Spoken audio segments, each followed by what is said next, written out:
Ai, jovens, o vídeo está começando e eu vou te sequestrar. Por quê? Porque agora você tem que ver isso aqui antes, porque senão você não vê o vídeo. E lembra que isso aqui é um canal de YouTube, gente, então mete o sininho, comenta, compartilha no Twitter, compartilha no Instagram e já segue.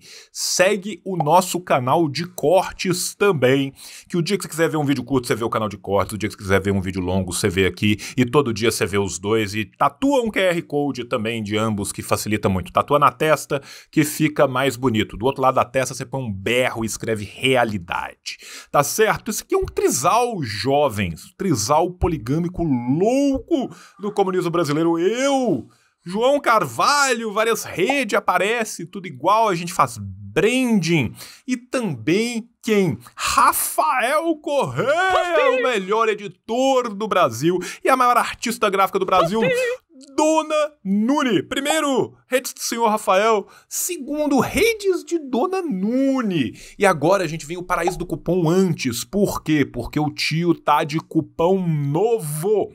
almarevolucionaria.com. O pessoal fica pedindo, João, eu quero livros que falem de religião e marxismo. Então cola na almarevolucionaria.com. Mete o cupom assim, disse o João 15. Ai, João, mas eu queria ainda mais cupons novos. O tio fechou a parceria mais pica de todas. Parceria gigantesca. Editora 34. Sim! Todos os livros maravilhosos, edições maravilhosas com 30% de desconto no site inteiro, editora34.com.br. Mete o cupom assim disse o João. E os cupom antigos, João, continua tudo lá. Tem nosso cupom na Revolustore, revolustore.com.br, assim disse o João 20% de desconto a partir de 2 pôster. Tem cupom na Lava Palavra, tá o link do Lava Palavra aqui embaixo, assim disse o João 15% de desconto na Lava Palavra inteira. Ah, João, mas eu quero fazer cursos. Tem curso da classe esquerda. Entre em classeesquerda.com e mete o cupom assim disse o João. Mas, João, eu quero aprender mandarim. Então fala xixê Guhan Lao Xi. Guhanmandarim.com.br, assim disse o João, 20% de desconto. Ah, João, mas eu quero comprar mais livro. Tem na Ruptura, o cupom é assim disse o João, tudo em caixa alta também. Mas, João, esses livros não me bastam. Eu preciso dos livros deliciosos das ciências revolucionárias. Então entre em cienciasrevolucionárias.com e mete o cupom assim disse João. Tudo separado, tudo bonitinho. João, me libera, João. Eu quero ver o vídeo, João. Você fala demais. Não. Doe pro tio. Este canal precisa de você. O tio está sorteando 120 livros por mês. 1.440 livros por ano. Eu gasto 60 mil reais no ano para fazer isso acontecer. E eu tenho você, eu, Deus e a roda da frente. Então manda o Pix aqui. Pix, assim disse o João, @gmail.com, a partir de R$5 você concorre. E não é só desse jeito, você também pode entrar como membro no nosso clube. Tem Apoia-se, tem Padrinho, tem o Caralho 4. Ah, João, eu moro na Cochichina, em 1342, então manda o PayPal. Tem PayPal também, no mesmo e-mail do Pix. Agora é isso. Agora você pode ver o vídeo. Tio te ama. Beijo. Tchau! Falha e falhará. Falha e falhará. Falha e falhará. Danilo, beijos de nus, Danilo. Bom dia, tio. Rola um Mesopocast surpresa com um fato aleatório. O povo adora Mesopocast, cara. Eu fico impressionado com o tanto que vocês adoram Mesopocast, cara. É uma doideira, né, cara? Deixa eu pensar algum Mesopocast aqui que eu nunca falei com vocês. Eu tô pensando, porque eu já falei tanta coisa de Mesopocast com vocês, eu tô tentando pensar um fato legal aqui pra vocês. Eu acho que eu tenho uma apresentação minha aqui, velha, que é interessante. Posso tentar achar um negócio aqui, gente? Achei, peraí, achei. Vocês querem Mesopocast surpresa?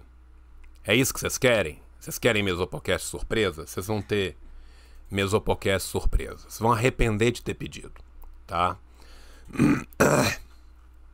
Velho do céu, socorro. F5. Deixa eu mudar aqui só pra eu ver. Tá, pera aí.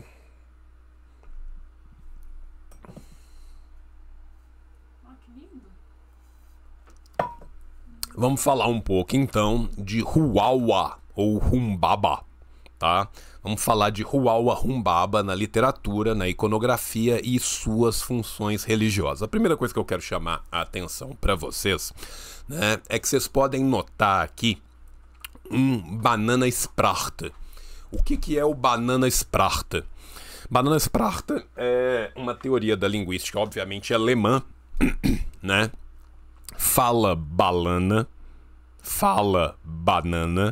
né? Que põe uma ênfase nas palavras com repetição de sílabas como um indicativo de palavras muito mais antigas do que a da própria língua escrita, tá? Olha que legal isso aqui, né? Tá vendo? Huaua, Humbaba. Huaua e Humbaba são, respectivamente, os seus nomes em sumério e em acadiano. Mas a repetição dessas sílabas indica que aquilo é muito mais antigo, que aquilo pertence a uma protolíngua, tá?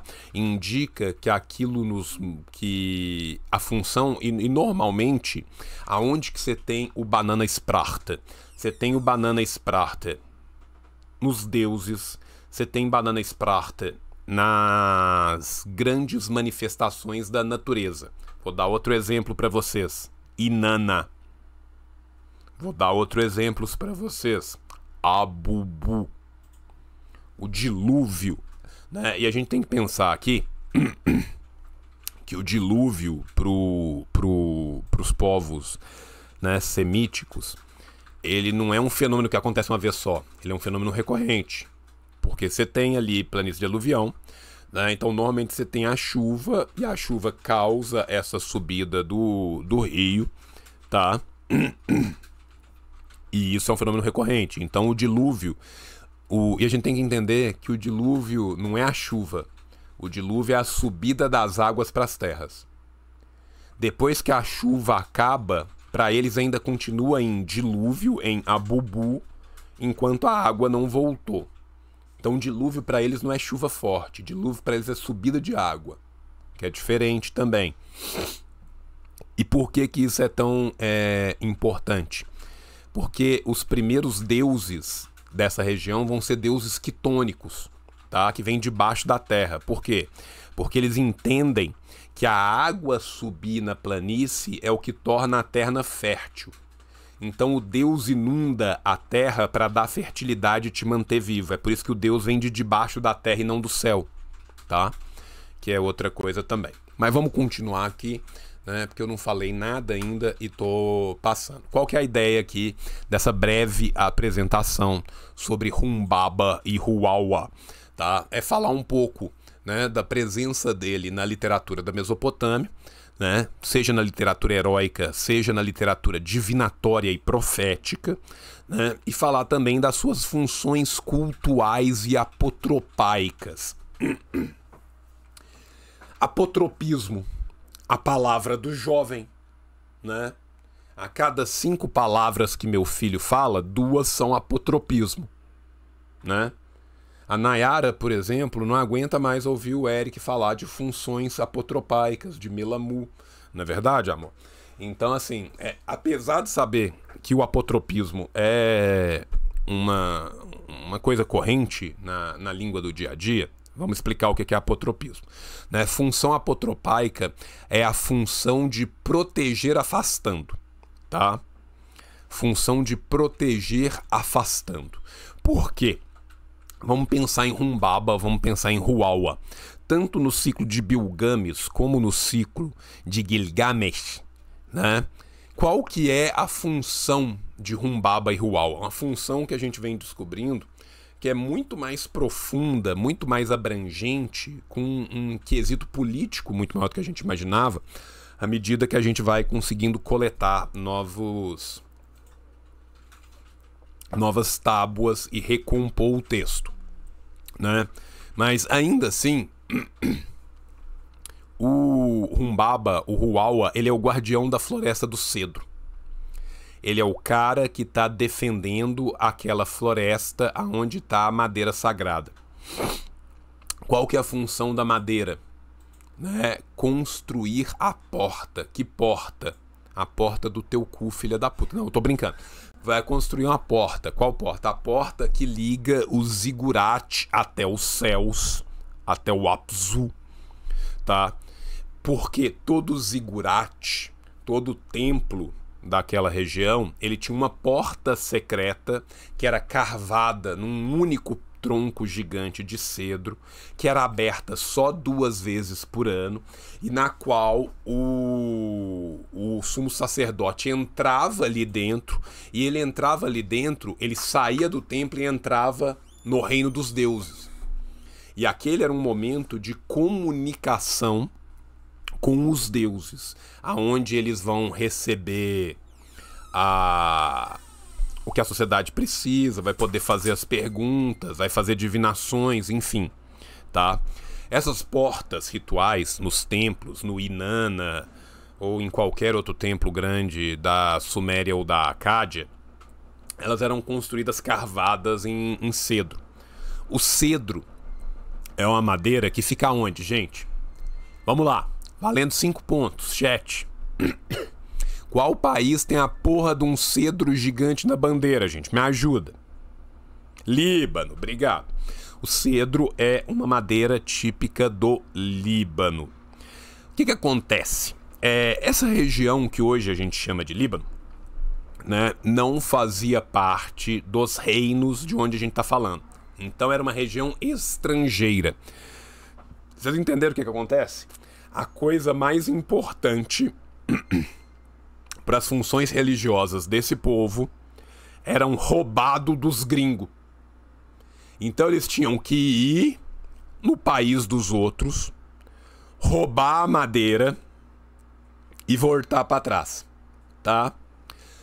O que é Huaua? O que é Humbaba? Ele é o guardião da madeira. Em última instância, ele é o quê? Ele é o príncipe estrangeiro, ele é o rei estrangeiro, ele representa o estrangeiro, a sociedade estrangeira, entendeu?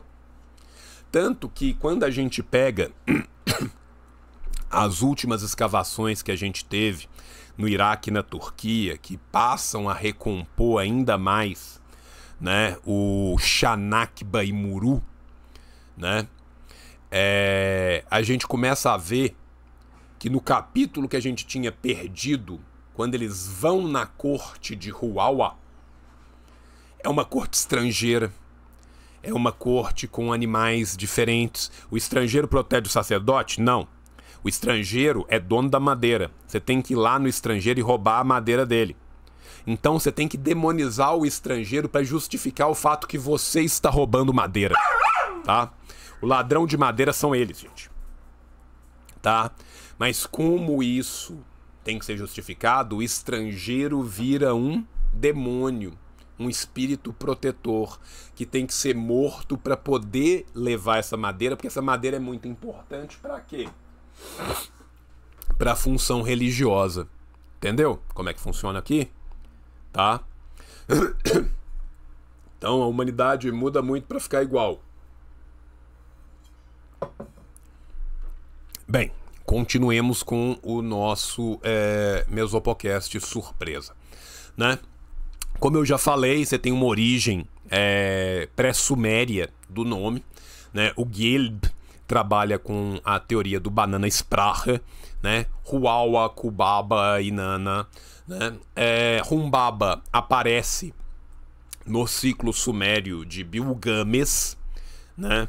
Tanto em 2 versões. A versão B é menor, mais antiga e tem menos manuscritos sobreviventes, descobertos até hoje.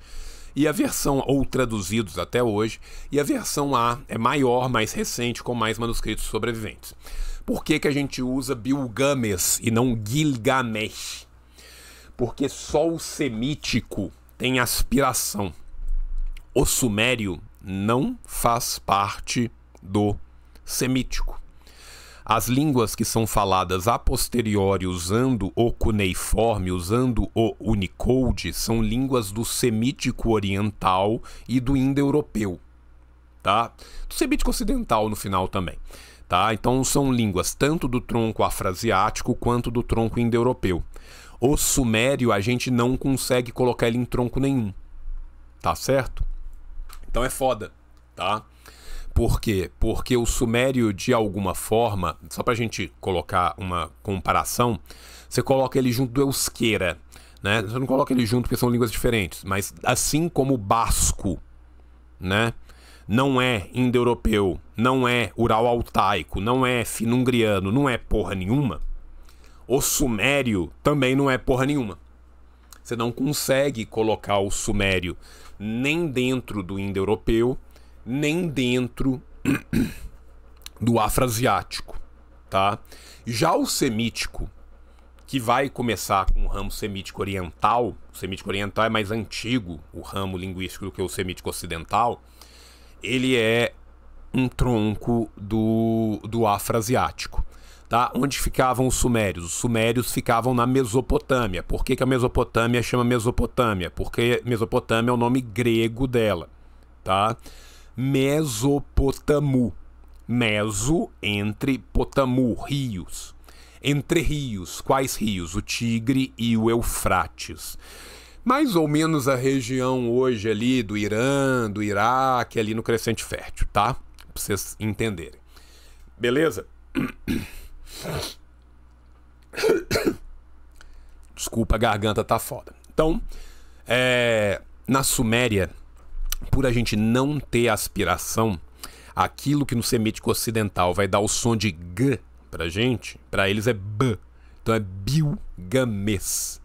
Bilgames. Em vez de Gilgamesh. Por isso que a gente fala ciclo sumério de Bilgames, ciclo acadiano de Gilgamesh.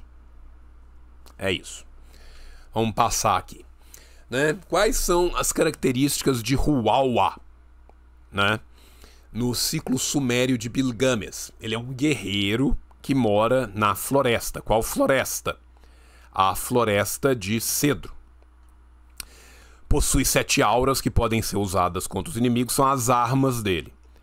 Incivilizado e crédulo. Ele é burro e incivilizado. Ou seja, se justifica o assalto à terra estrangeira. Por quê? Porque o cara lá é burro e incivilizado. É enganado por Bilgames, que vai usar do ardil para despojá-lo de suas armas e depois subjugá-los. Suas ações e práticas são descritas, suas feições não.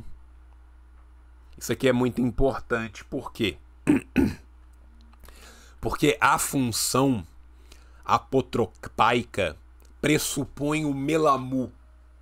O que é o melamu? O melamu é essa grandeza sobre-humana, algo que cria uma aura de admiração.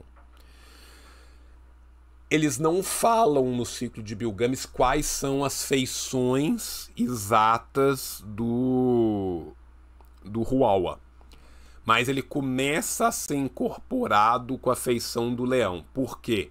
Porque vai ser a feição do leão no momento da morte, do grito e da dor, que vai servir para afastar os maus espíritos.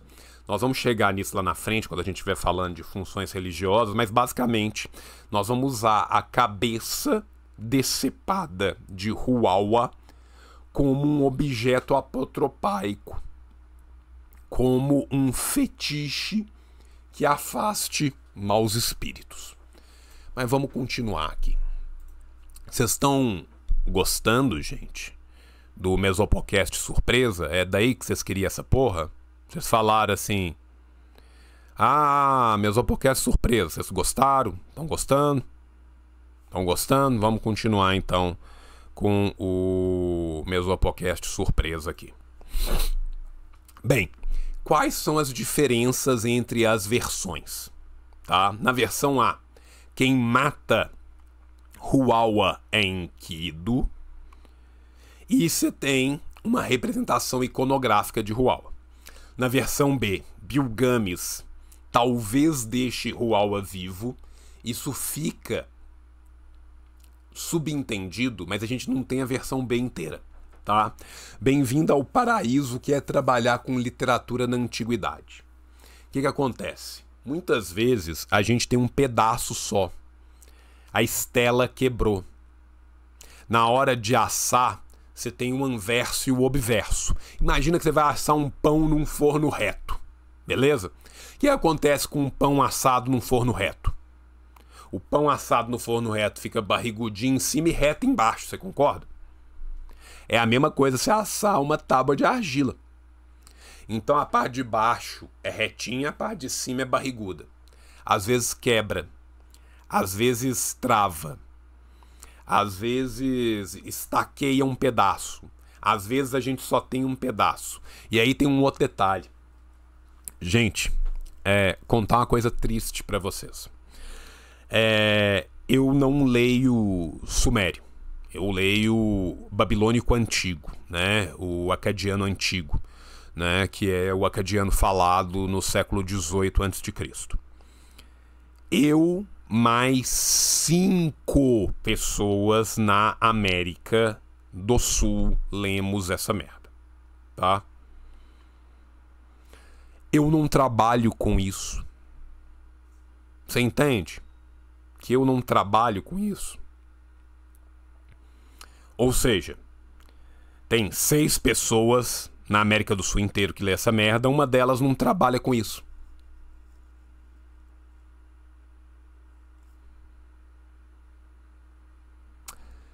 Que lê sumério, menos gente ainda. Só que a gente tem, cara, milhões. E quando eu tô usando o termo milhões, tá? Eu não tô usando milhões à toa, não, tá? Milhões. Milhões de tábuas sem tradução, tá? Por que que a gente tem milhões de tábuas sem tradução? Primeiro, porque na corrida colonialista para ver quem conseguia roubar mais material de museu da Pérsia, né? Inglaterra e França, os dois a 88 km/h, eles roubaram tudo. Só que eles não conseguem traduzir aquilo porque falta gente que saiba as línguas. Entende? Então, embaixo do Louvre, embaixo do Museu Britânico, você tem toneladas de cachetas,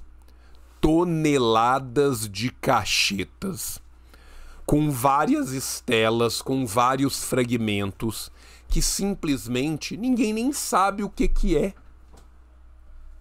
Pode ser que a versão B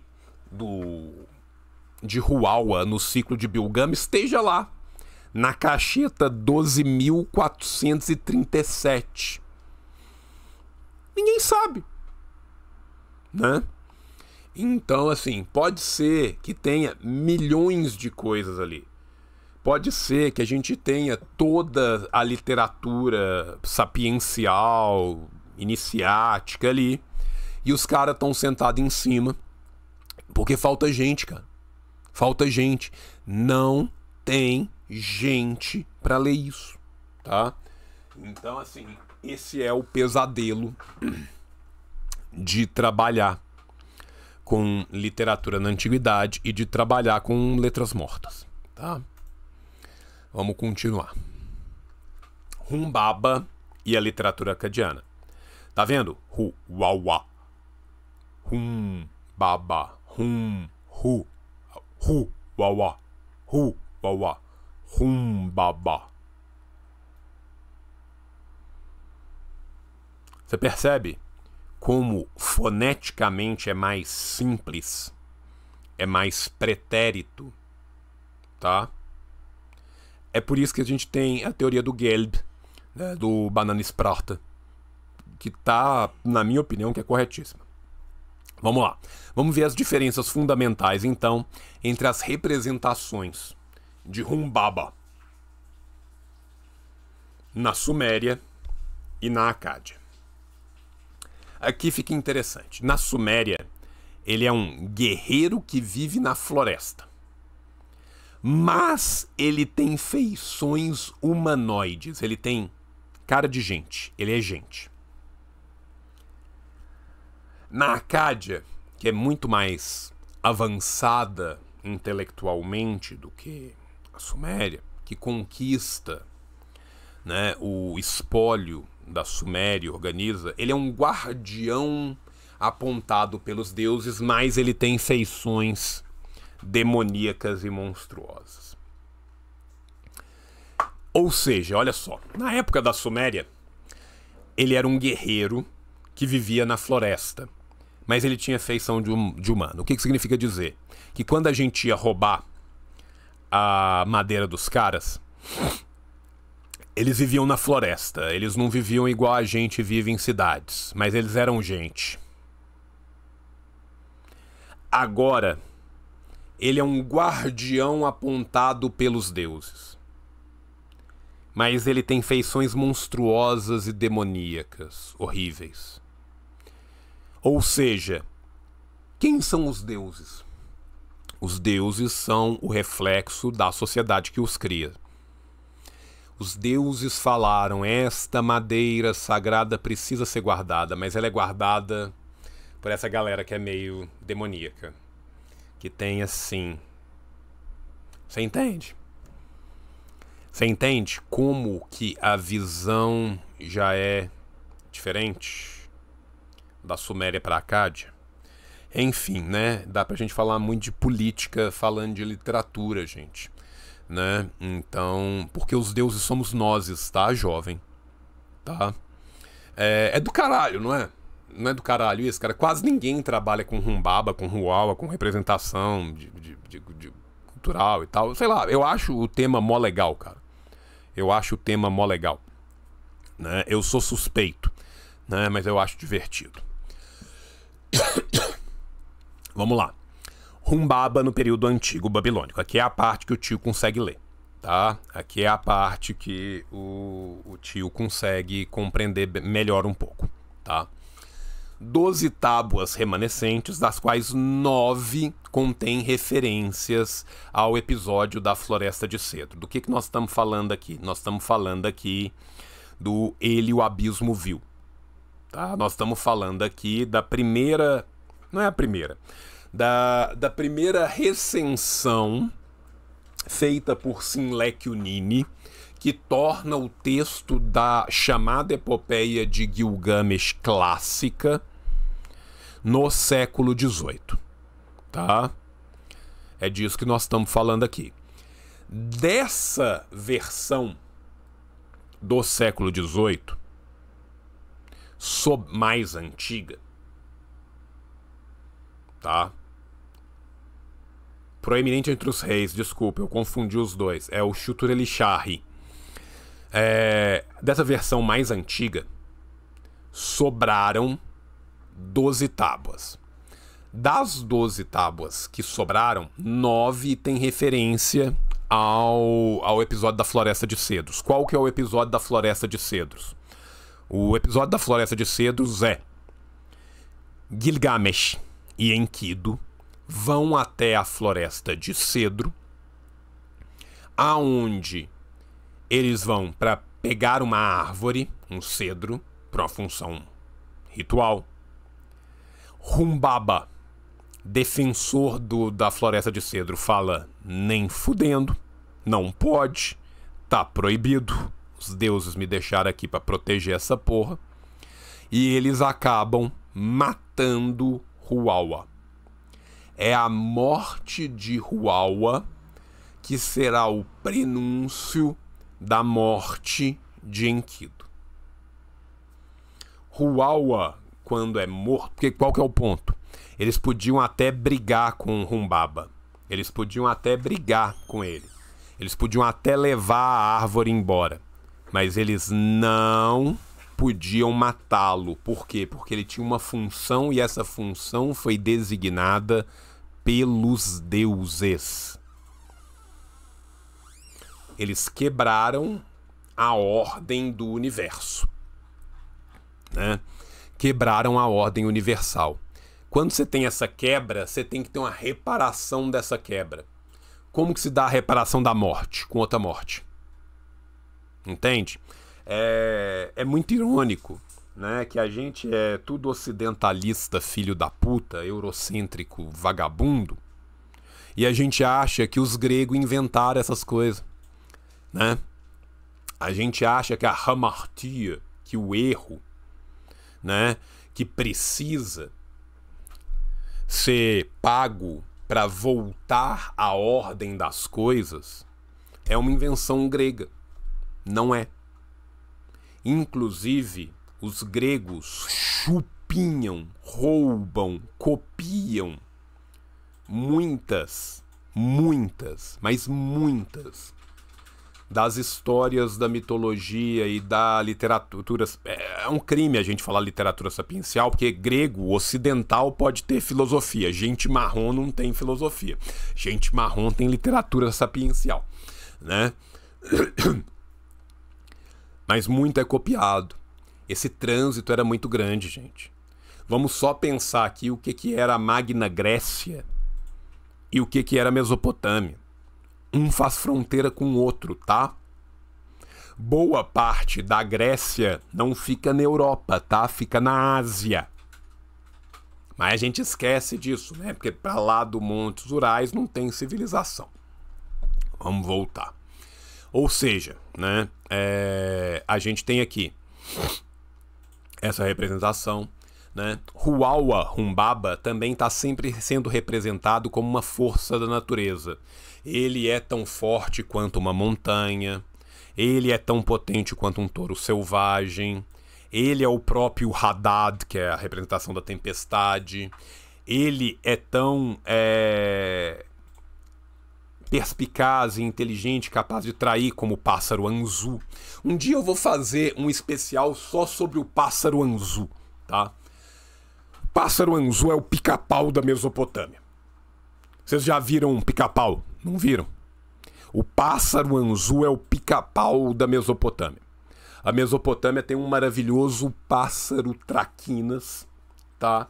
Que sai fazendo milhões de confusões. É o pássaro Anzu, tá? Sério, o Anzu é o pica-pau, cara. O Anzu é o pica-pau, tá? Vamos voltar aqui. A ênfase, e isso é muito importante para a figura apotropaica, tá? A ênfase são sempre nas ações que emanam da cabeça dele. Por quê? Porque a cabeça de Humbaba é usada como fetiche, é usada como amuleto de proteção de casa, amuleto de proteção ritual, máscara ritual. Então a cabeça dele vai focando. Olha a diferença do ciclo de Bilgames pro ciclo acadiano aqui. No ciclo de Bilgames você não fala tanto da feição dele porque ele ainda é humano. Aqui você desumaniza para dar função religiosa, para dar função do Melamu, para dar função apotropaica para ele. Entende? Essa diferença. Quem é Humbaba? Humbaba é Huawa. Huawa é o nome sumério e Humbaba é o nome acadiano, do guardião da floresta de cedros. Ainda não há descrição visual da sua forma. Gilgamesh é o assassino a pedido de Enkidu. Mas como foi Enkidu que falou que deveria matar, a pica cai no Enkidu. Lá pra frente o próprio Enkidu vai virar o assassino. Aí vamos ver como é que as coisas vão mudando, né? Quando a gente tá falando aqui de período médio babilônico, quando a gente fala de Paleobabilônia, a gente tá falando ali do século XX ao século XVII a.C. Quando a gente fala de período médio Babilônia, a gente está falando do 16 ao 13. Quando a gente fala de período baixo, a gente está falando do 12 ao 8. tá? Antes de Cristo. Aí beleza. No Chutur-el-Lisharri, lá atrás, você tá vendo como que funcionava. Eu trouxe no meu estudo o quê? A evolução dessas concepções. Porque eu acho que é importante a gente pensar na historicidade desses estudos. Fala, amor, você tá olhando aí. Aí tá, né? O espalhamento do texto vai dar a partir do sul da Mesopotâmia, né? O último que a gente tem é Boshkashkoi, na Anatólia, Meguido e Ugarit. Lembrando, né, que o ugarítico era outra língua, né? A gente tem Emar também no Eufrates. A gente vai ter tradução para o hitita e para o urriano, né? Boghashkoi fala urriano, né? Mas a gente vai ter também os textos perdidos ugaríticos que estão sendo encontrados agora, tá? Então, você jovem que fica de pau duro pensando na literatura de Ugarit, tá? Porque o que o jovem hoje sente? Tesão ugarítico. Né? O tesão ugarítico, ele varre a sociedade. Você chega no ouvidinho do jovem e fala Ugarit, o cara fica igual um monolito de basalto. Você jovem que tem tesão ugarítico, fique tranquilo, porque tá tendo muita publicação de textos novos ugaríticos, tá? O ugarítico é uma língua que vem sendo mais estudada nos últimos anos, né? Meio que acabou a modinha do riano, né? Antigamente era uma brasa mora falar o riano. Hoje é coisa de velho. Velho entende o riano. O jovem tá ligado é no ugarítico. Então, para além da gente ter isso, a gente tem o texto perdido ugarítico também que está sendo recuperado, né? E provavelmente vai ser nesse período, né, que a mão de Humbaba se torna a pata de um leão, né? O antropozoomorfismo é muito comum nas figuras religiosas, nas figuras de função religiosa da Mesopotâmia. Né? O que é o antropozoomorfismo? Né? É misturar bicho com gente. Né? Da mesma forma que lá no Egito você tem os deuses que têm corpo humano e cabeça de bicho, na Mesopotâmia é quase que o contrário. Você costuma ter os deuses que são 3 bichos diferentes e tem uma cabeça meio humanoide, tá? Então o antropozoomorfismo mesopotâmico ele é diferente. Por quê? Porque a cabeça para os egípcios vai representar o poder, entende? Então se o bicho, o deus que tem uma cabeça de serpente, representa que ele vai ter poderes análogos àqueles da serpente, sacou? Na Mesopotâmia não, os poderes são realmente representados pelo corpo. A cabeça normalmente é humana, por quê? Porque o humano tem o pensamento evoluído. Por quê?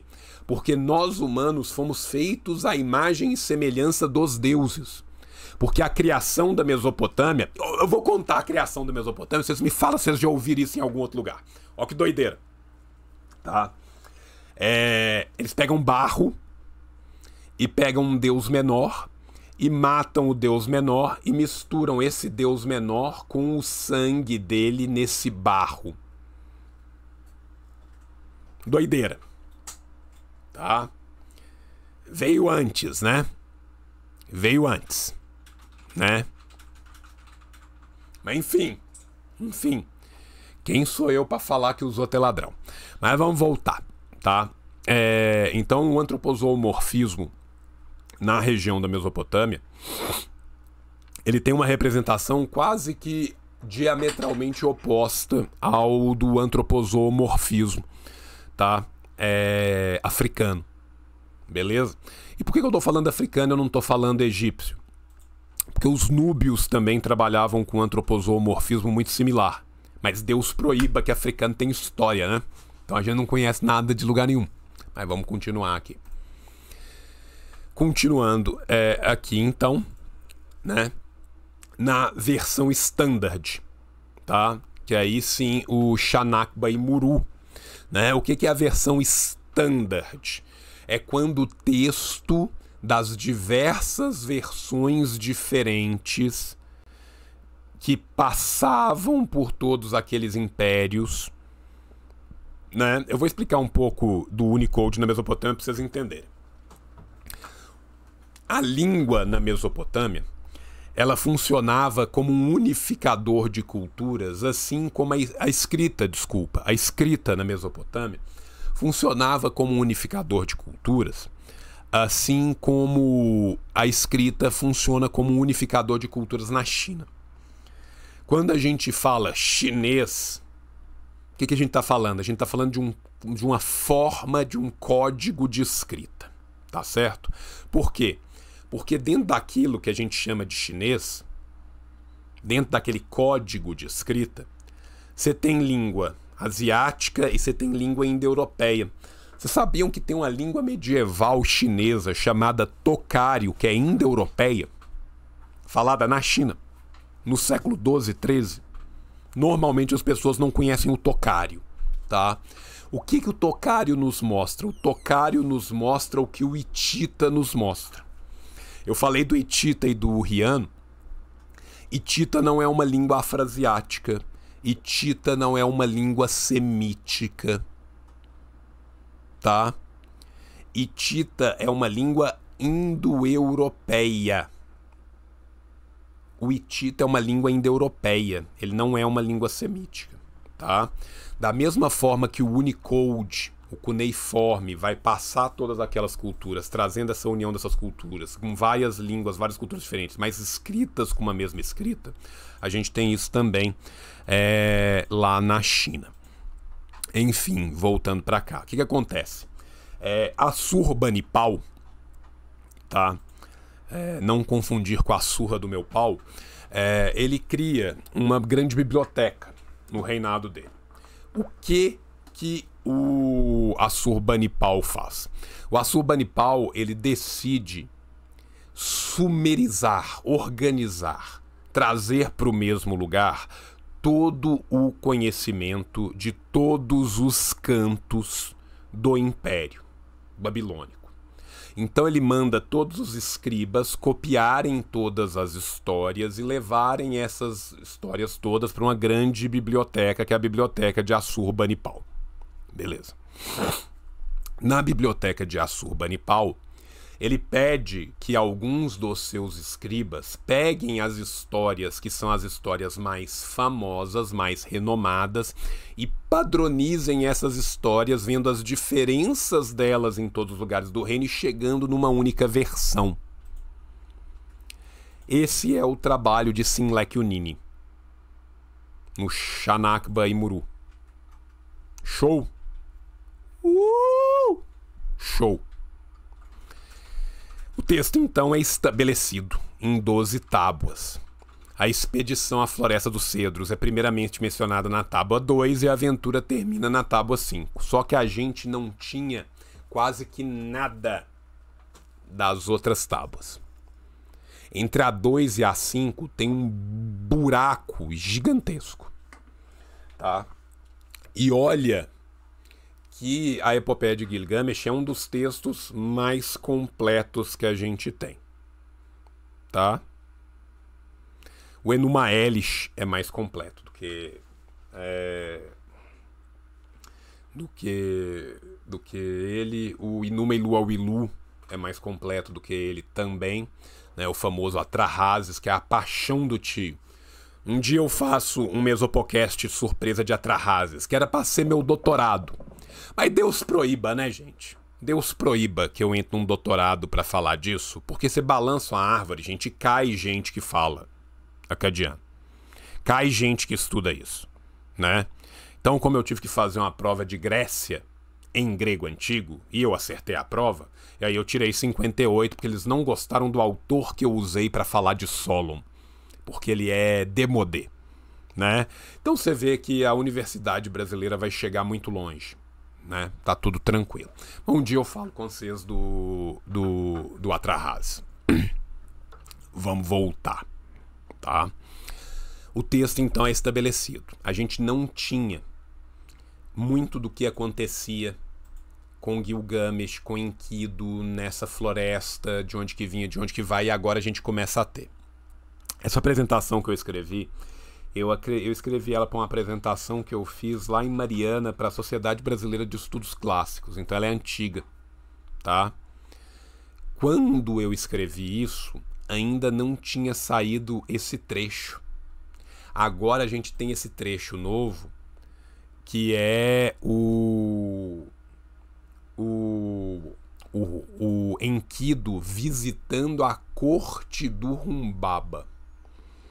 Meu irmão, isso aqui é espetacular, porque a corte do Humbaba mimica uma corte acadiana, porém, em vez de ser feita de humanas, é feita dos animais da floresta. Só que as cores são todas aberrantes, as cores são todas invertidas. Entendeu? Olha que doideira. Olha que doideira. Ou seja, você vê como que o estrangeiro é exotizado. Olha, vocês já viram isso depois, em algum momento da humanidade, essas ideias de exotizar estrangeiro? Doideira, né? Mas não tem filosofia nenhuma depois dos Montes Urais, não. Tem só literatura sapiencial. Enfim, né? Vamos passar aqui. Quais são as novidades, né, da versão standard babilônica? Né? A Floresta dos Cedros vai migrar de Ebla para o Líbano. Né? E aqui tem muito a ver com as conquistas de Sargão e de Naramsim. Tá? Por quê? Porque vai se estabelecer uma inimizade mais histórica aqui e você vai ter um ciclo de conquistas e reconquistas, né? A batalha entre os heróis vai separar o Monte Líbano do Monte Sirara. Isso é muito importante também para outras construções políticas daquela época. Humbaba acusa Enkidu de traição e parece conhecê-lo. Cara, essa frase aqui eu rio toda vez que eu escrevi ela, que eu leio ela. Por quê? Porque dá a impressão, lá da tábua lá na frente, que de alguma forma o Humbaba já conhecia o Enkidu pelo jeito que ele fala. Tá? Aí sabe o que aconteceu? 2 anos depois, os caras acharam uma porra no Iraque e outra porra na Turquia e descobriram que os dois se conheciam sim.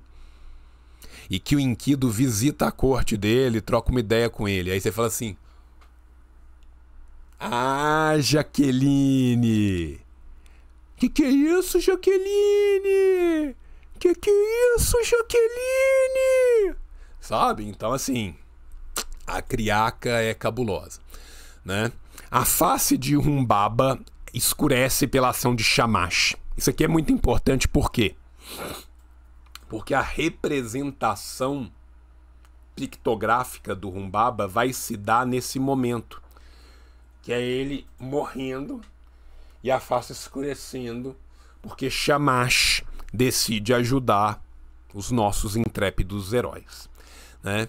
Gilgamesh e Enkidu matam Humbaba juntos. Antes era o Enkidu pedindo, ou o Gilgamesh pedindo, ou só o Enkidu? Antes o Gilgamesh matava a pedido do Enkidu, e antes disso, na Suméria, o Enkidu matava sozinho. O Enkidu, durante um tempo, inclusive na Suméria, é basicamente um mordomo do Gilgamesh. Tá? Ele não é um ser que vem do céu, um ser de igual força, não, porra nenhuma. Tá? Gilgamesh e Enkidu constroem uma porta para Nippur, o templo de Enlil, né? Lembra que eu falei lá no começo a ideia de pegar o cedro para construir a porta? É isso, tá? Por que que a gente tem isso na versão standard? Porque a versão standard, ela pega tudo que as outras versões têm. A gente tem um pedaço só da versão do Shutraleshari. Só que você lembra aqui atrás, quando eu falo aqui, ó, que passou na Anatólia, que espalhou em Meguido, que subiu no Ugarit, que foi em Emar, que foi traduzido para Etita, que foi traduzido para Urriano, que foi traduzido para Ugarítico. Aqui você tem todas essas versões, tá? Porque a biblioteca de Assurbanipal era uma biblioteca multilíngua. Era uma biblioteca poliglota, então eles juntam isso tudo, né? No Alcornugu tem as portas também. As portas aparecem em vários momentos, tá? Vamos continuar aqui. Perceba. Humbaba no recém-descoberto manuscrito de Suleimania. Aí depois eu tive que fazer, né? Porque descobrir o manuscrito, como é que eu não faço? Né? Aí eu tive que ir ler o manuscrito de Suleimania. Amor, é meu pai, eu não sei se é sobre os meninos, você pode? Descobriram o manuscrito de Suleimania, eu falei, porra, temos que fazer. Aí tá. Humbaba vive na floresta assim como os reis estrangeiros, com uma corte formada por animais que o alegravam com música e dança. Humbaba conhece Enkidu desde o tempo em que esse vivia na estepe. Agora, olha que coisa de filho da puta. Fica tranquilo que vai ficar mais filho da puta ainda. Isso aqui, gente, é o que dá a entender, porque a gente ainda não tem essas tábuas, tá? Como que funciona a chegada de Enkidu? Gilgamesh estava sendo muito poderoso e doidão. O que o Gilgamesh estava fazendo? Comendo o cu de todo mundo na cidade inteira. E quando eu falo comendo o cu de todo mundo na cidade inteira, é literalmente comendo o cu de todo mundo na cidade inteira, tá? Gilgamesh era um devasso, um porra louca que ficava comendo as noivas e os noivos antes do casamento e quebrando a porra toda e jogando bola e taco e quebrando as porra da cidade. O Gilgamesh tava doidão, foi mal, tava doidão, 100% moleque piranha. Aí os deuses falam assim, bicho, nós precisamos de segurar a onda do Gilgamesh. Gilgamesh tá muito doido. Tá muito doido. Gilgamesh já chegava na mina e falava, teu noivo é casado? E tua noiva é casada também? E aí eles resolveram segurar a onda do Gilgamesh. O que eles fazem? Eles mandam do céu Enkidu.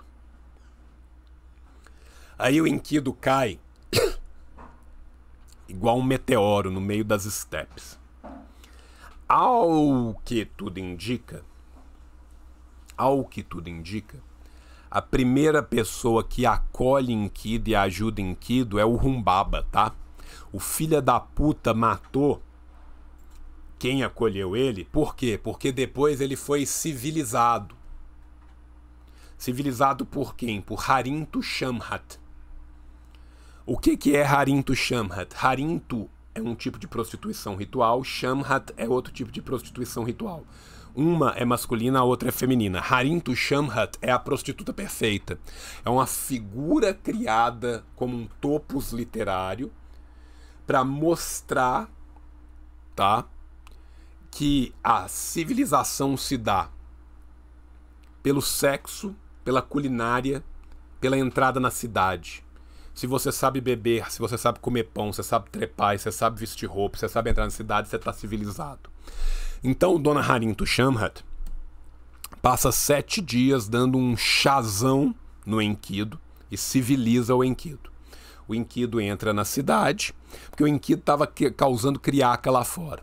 E aí o Enkidu e o Gilgamesh se veem e aquilo ali é uma paixão louca a primeiro momento. Tá? Só que o Enkidu já, junto com o Gilgamesh, vai acabar morrendo, vai acabar matando o Humbaba, que muito provavelmente foi o primeiro que recebeu ele, tá? O que a gente tem que ver aqui? Isso aqui é muito interessante, tá? As 7 auras de Humbaba são referidas como seus 7 filhos. Aqui a gente tem um paralelo, tá, com a história de Emenchara e Kingu. Kingu vai ser o Igigu ou o Igigi, né? A gente pensa os Anunnaki, Anunnaku, um só, Anunnaki, o grupo, tá? Kingu vai ser o Igigu, que vai ser sacrificado para criar a raça humana, tá? Por que a raça humana é criada? Isso é muito interessante. Porque os deuses não querem mais trabalhar.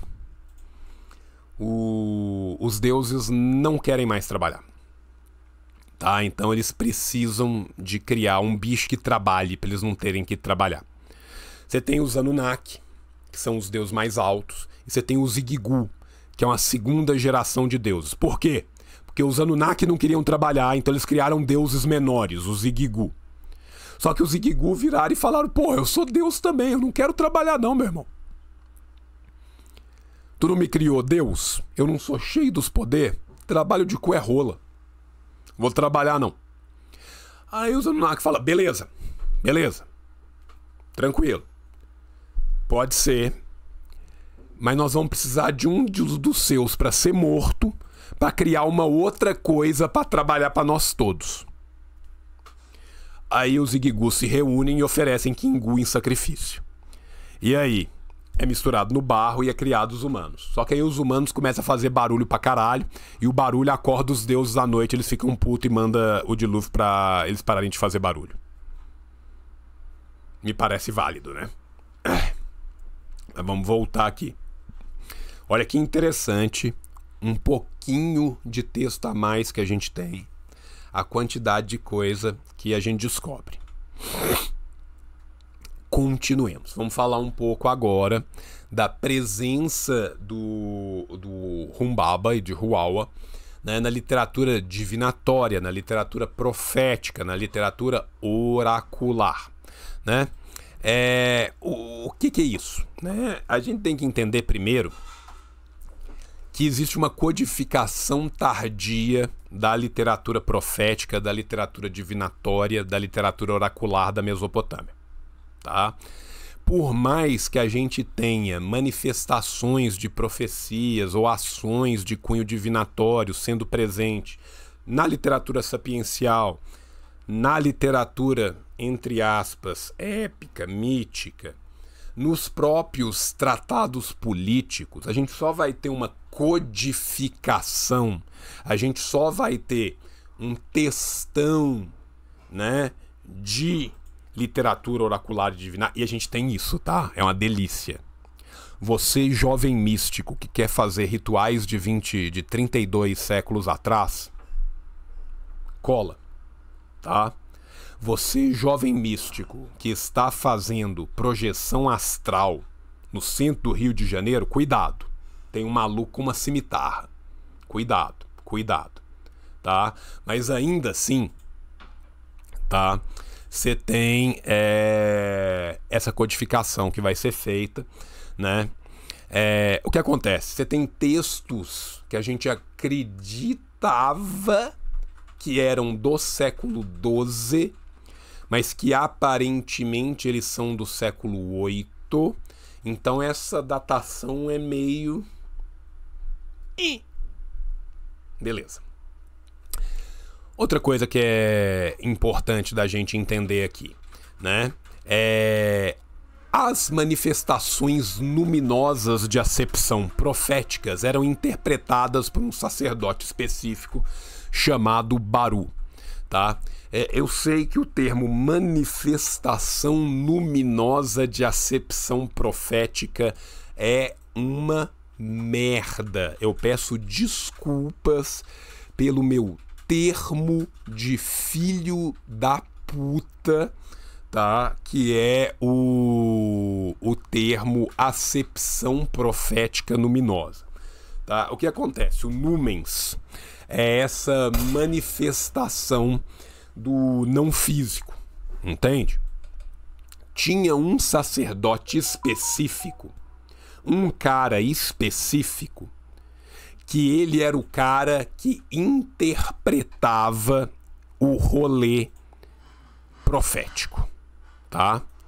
Ele era o cara que interpretava. Era só um único tipo de sacerdote que era capaz de interpretar essas manifestações. E que tipo de manifestação que era isso?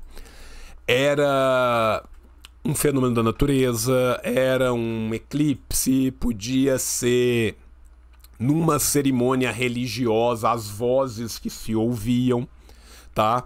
Porque boa parte dessas cerimônias religiosas envolviam, gente, várias drogas, tá? Quem não ama? Riá, riá, riá, kkkk, vamos usar droga, né? Então, as máscaras rituais eram gigantescas, as máscaras rituais eram envolvidas em várias drogas. Dentro das máscaras rituais, você já tinha alguns textos que eram escritos para ser lido. A pessoa entrava num transe e começava a falar vários rolês. O Baru era o cara que interpretava os rolês das drogas, tá certo? Então, é esse o rolê, tá? É assim que funcionava.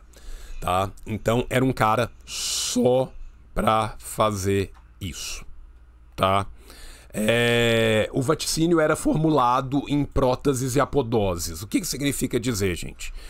Qualquer vaticínio do profeta Baru, ele era formulado numa cláusula, numa frase que tem uma condição que é chamada de próteses, e que se essa condição for feita, você tem uma conclusão que é chamada de apodoses, tá?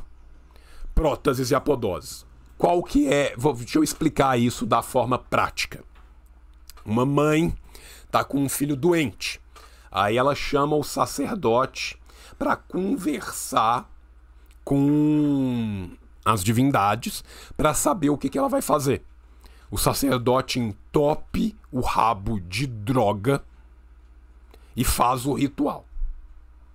Muito louco no ritual, ele interpreta os sinais ali, vira para ela e fala: se o carneiro for sacrificado, o bebê viverá por mais 3 anos.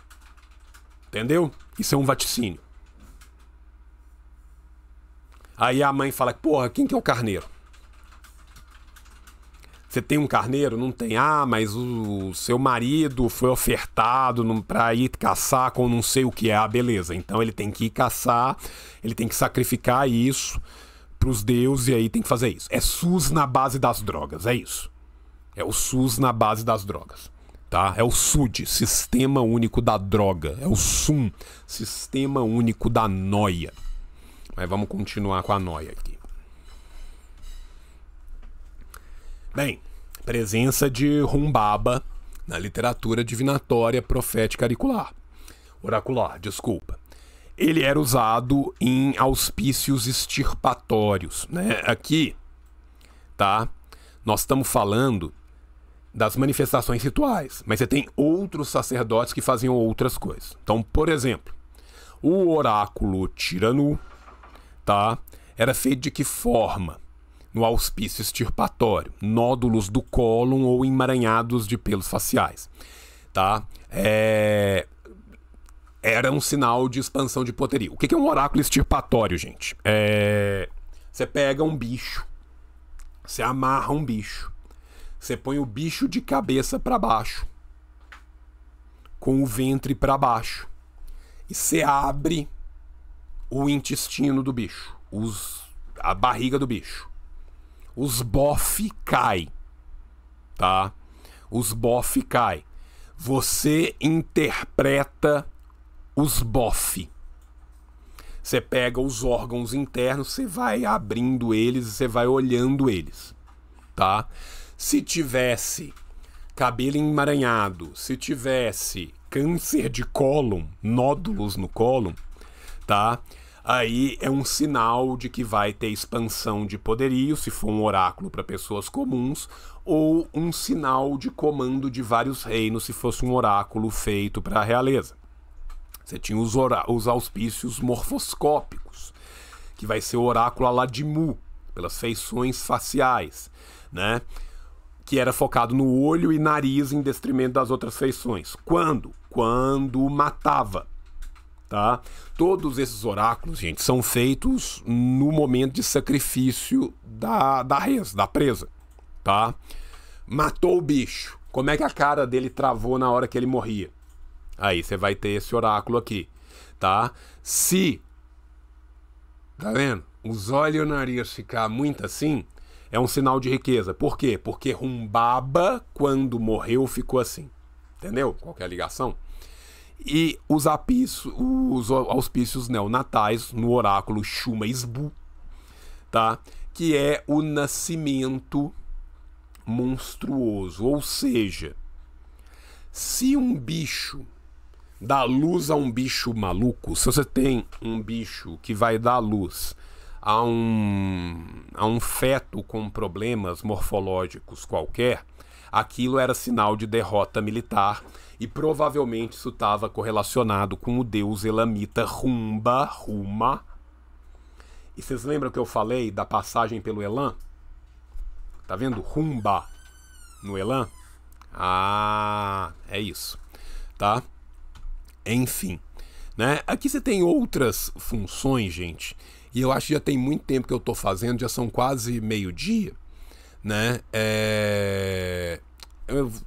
Tem tempo? Não tem tempo. Vou fazer só mais esse aqui, porque depois já é as imagens bonitinhas que eu coletei. Vamos fechar, né? Funções cultuais e apotropaicas de Rual e Humbaba na Mesopotâmia. O que o tio João fez? O tio João pesquisou em todos os textos que ele tinha acesso no original todas as funções que foram dadas para Humbaba e para Ruawa. Continuemos, né? Você tem a função apotropaica pela frontalidade, ou seja, a carinha do Ruawa morto sofrendo, que vai ser usado como figura de proteção vis-à-vis as representações de Pazuzu, né? Porque Pazuzu é usado como figura para... O Pazuzu ataca, o Humbaba defende. Tá? Em amuletos e também em decoração não sacra, ou seja, isso rola para um caralho, tá? Nas casas das pessoas. Então isso não era só em templo, tá? Isso não era usado só em templo, as pessoas usavam isso, né, também nas suas próprias casas. A função ritual e funerária, você encontra muito esquife de gente morta com as máscaras, né, provavelmente usadas pelos sacerdotes barus, né, e as oferendas votivas encontradas em mausoléu, tá? Então você encontrava também, né, essas máscaras que eram usadas por esses sacerdotes para poder receber da divindade a representação. O Melamu, né, a função luminosa, né, que é esse terror, essa aura, essa estupefação, né, tudo que simboliza esse contato com algo para além do natural, que vai ser uma função, por sua vez, derivada da apotropaica, né? E aí o que vai acontecer? Era muito usada na decoração sacra, ou seja, nos templos, para aprofundar a experiência transcendental do sagrado. Aí você imagina que você pode entrar no templo. Desculpa, minha garganta tá muito ruim. Que você pode entrar no templo uma vez só ou 2 vezes por ano. Quando você entra lá, é um ambiente escuro, que a luz entra por lugares específicos, que essa luz é feita para bater em certos lugares, e que tem uma puta máscara de 6 metros de tamanho de um bicho demônio que você sabe que é Ruawa, porque você conhece as histórias, você tá vendo aquilo ali. É uma puta experiência. É uma experiência transcendental do sagrado. E também a função sacro-real. Por quê? Porque era usado nos selos cilíndricos, junto com Ishtar e Inanna no ciclo de Bilgamesh, para mostrar o quê? Que os reis eram descendentes dos deuses. Tá? As listas dos reis que vão começar na Mesopotâmia, que vão começar na Suméria, a lista de reis mesopotâmicos, ela normalmente começava com os reis míticos e ia para os reis humanos, entende? Por quê? Porque você mostrava que aqueles todos eram de uma mesma família e tinham a mesma descendência. Então você ia lá para o último rei místico, normalmente era Gilgamesh, e depois você tinha uma sequência de reis que são reis históricos e que existiram, né? De forma que eu sempre colocava, né, a ideia da descendência divina dos reis. Jean-Jacques Bossuet inventou foi porra nenhuma, né? Venhamos e convenhamos. E para finalizar, gente, o nosso Mesopocast surpresa, o tio coletou imagens em 280 museus no mundo afora, que tem um trabalho do caralho, tá? De todas essas representações que eu tô falando aqui, como que elas foram feitas, tá? Então aqui, vou deixar pra vocês verem. Tinha pedra, tinha em terracota, tinha em concha, tinha em lápis lazuli, tinha em cerâmica vitrosa, tá? Esse aqui é um guerreiro sobre a cabeça de Humbaba, que é uma estatueta de terracota, tá? Os guerreiros atacando Humbaba. Isso é uma placa de terracota que é colocada num esquife mesmo, no caixão da pessoa, tá? Outra placa com Humbaba sobre um viajante, tá? Face de terracota que tá roubada pelo Museu Britânico, né? E ainda tem uma inscrição que é bem interessante, né? Olha que legal a inscrição. Se os contornos do cólon se parecem com a cabeça de Huawa, é um oráculo de Sargão que dominou a terra. Se para um homem pobre, sua casa se expandirá. E eles assinavam, escrito pela mão de Warad Marduk, sacerdote, Baru, filho de Kuburum, alto sacerdote. Eles assinavam, cara, tinha colofão. Eles assinavam as obras deles, tá? Olha como que isso facilita pra gente. Obrigado, Warad Marduk. Facilitou muito pro tio. Né? Mais uma máscara de terracota aqui. Aqui você tem um orstato gigantesco. Essa porra deve pesar umas 2 toneladas, tá? Que era usada na entrada do templo. Aqui você tem um orstato feito de basalto, né? Um orstato feito de calcário, tá? Por quê? Tá vendo? Que esse aqui é do Museu das Civilizações Anatólicas de Ankara. Esse aqui tá em Baltimore, nos Estados Unidos, mas ele é tirado do Palácio do Rei Kapara. O que a gente tá mostrando com isso? Nós estamos mostrando como que isso perpassa a Mesopotâmia inteira. Inteira. Aqui é um selo cilíndrico. Como é que funciona o selo? O selo é um cilindro. Você girava ele igual uma massa de amassar macarrão.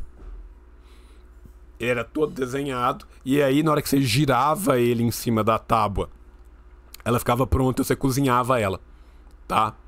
Olha que doido, cara. Né? Esse aí é... Eles arrancavam o intestino do bicho pra ver o cólon? Sim, eles matavam o bicho, o intestino tinha que cair. Não pode ser arrancado, não, tem que cair. O bicho tem que estar de pendurado, com o ventre pra baixo. Você tem que fazer um único corte. Tem lugar pra começar e terminar. O intestino tem que cair. Você tem que ler o formato em que ele caiu e depois você lê pra dentro.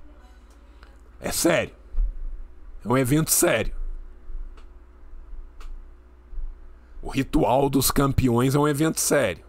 Tem regras. Tem regras. Tá? Tem regras.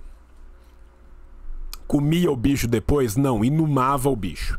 Normalmente, os bichos que eram sacrificados para esse tipo de ritual eram inumados para os deuses, tá? Você queimava eles porque os deuses se alimentavam daquela fumaça, tá? Depois que eles deixam de ser quitônicos e passam a deuses celestes, eles passam a se alimentar da fumaça inumada.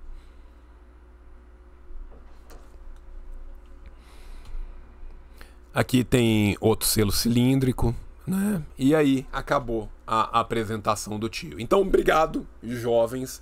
Espero que vocês tenham gostado. O que eu imagino tenha sido 1h10 de Mesopocast surpresa, tá? Beijo no coração de vocês.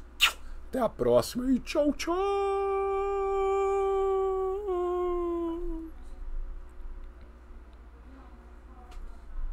Mesopocast surpresa.